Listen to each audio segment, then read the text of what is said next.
Who was the most problematic artist in history? Oh my goodness, there were so many.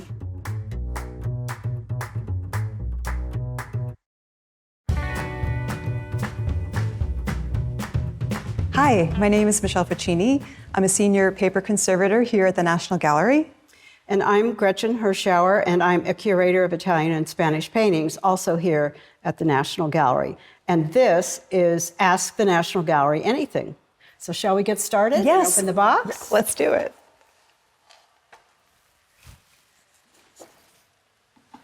Gretchen, this question is for you. Oh, thanks. Has anyone ever tried to sell a forgery to the National Gallery?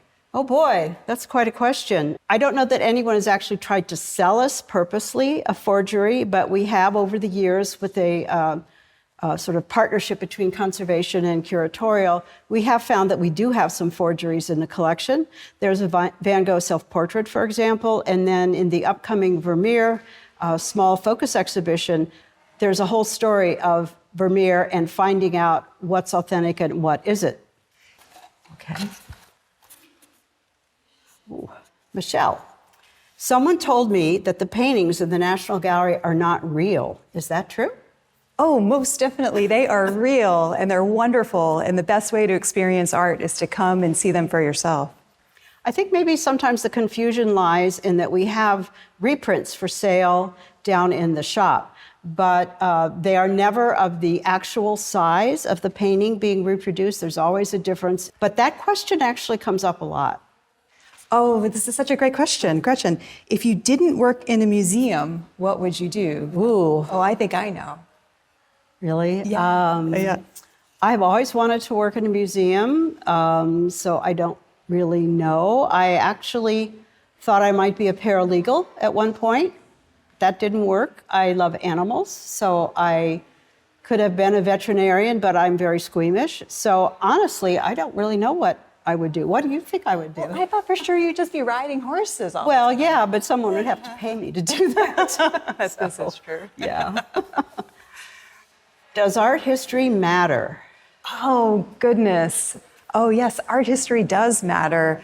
I feel like for me, art history saved my life when I was in college. I was trying to somehow bring together the art and the science. You know, artists, when they paint, they leave us stories. And for me, it was decoding all of those stories that I found so exciting.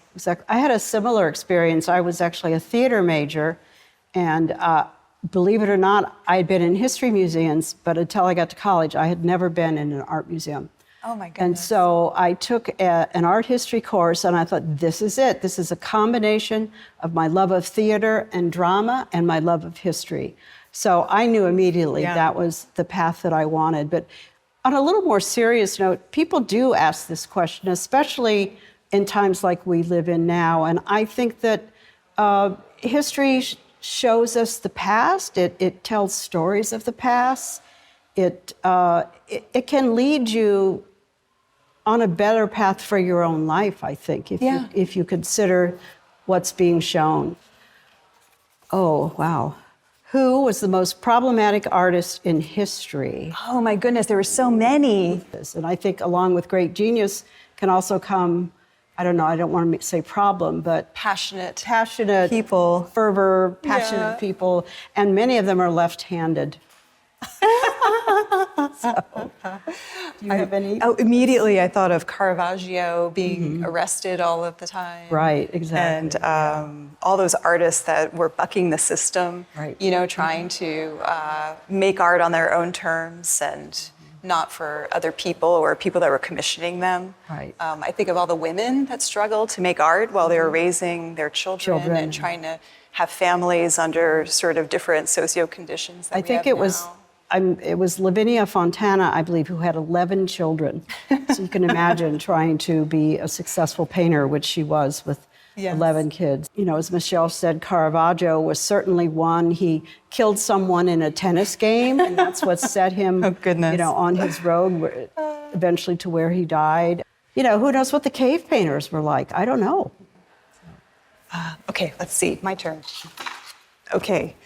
Name one work of art that changed the world. Oh boy. That's such a great The question. world. I feel like Cézanne changed the world. He did change the world. His world at that moment, he is at the very beginning of abstract art, for example, Yes. of non-representational art. And then I think about Pollock. I think Jackson Pollock changed the world with basically making paintings that were like, you know, all about movement and using house paints and unusual materials and working really, really large. I think as soon as artists started getting really big, that really changed the world. To go back a few centuries, I would say the Florentine artist Giotto changed the world. He was at the very beginning of art changing from something ethereal, something heavenly, where you didn't see the Virgin Mary and you didn't see Christ as people. You saw them as heavenly beings. And Giotto is the first really to show them as people with physical bodies, monumental, facial expressions that are real. So people could relate to them. There's a painting in the Palazzo Pitti in Florence that I swear to God is Betty Davis, but probably not, since the painting was done in like 1500. Maybe one of her relatives. One of her early relatives, yeah. If you could go back in time, what is a work of art that you would introduce to your younger self? Oh, wow. I think I probably would take myself to look at more textile art. I feel like that's something that I didn't really know about in my younger self. And there's just so many amazing quilts and different things that artists were doing, especially in the US and America in the 19th and 20th century. I think I would have told my younger self to go back to those works. Is it true that Leonardo da Vinci was a vegetarian and an animal rights activist? Wow.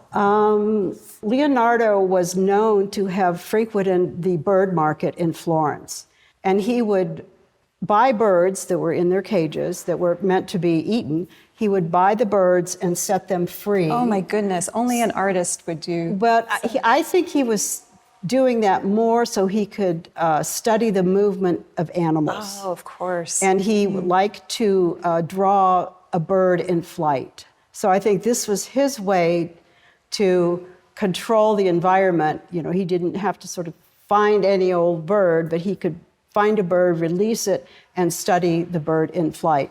We do know that Leonardo was a great animal lover. He draws cats, he draws a million horses, he draws dogs, he draws all kinds of animals. He doesn't have them so much in his paintings. There's the story that he even had primates. He may have even had a monkey living with him. Oh my gosh, that's fascinating. Right. I don't know that he was a vegetarian. Actually, several of the Renaissance artists were vegetarians. There's one artist who would boil 50 eggs at a time and just eat eggs, and that would be all he would eat. Not vegan, but vegetarian. So I don't know if he was a vegetarian or not, but maybe. Your turn. Okay. Whoa. Oh, we're out. That's it. I think we're done. Gosh, that was really fun. Yeah, that was great. Thanks so much for joining us. Please leave your questions in the comments below. And like and subscribe. Thank you. Thanks.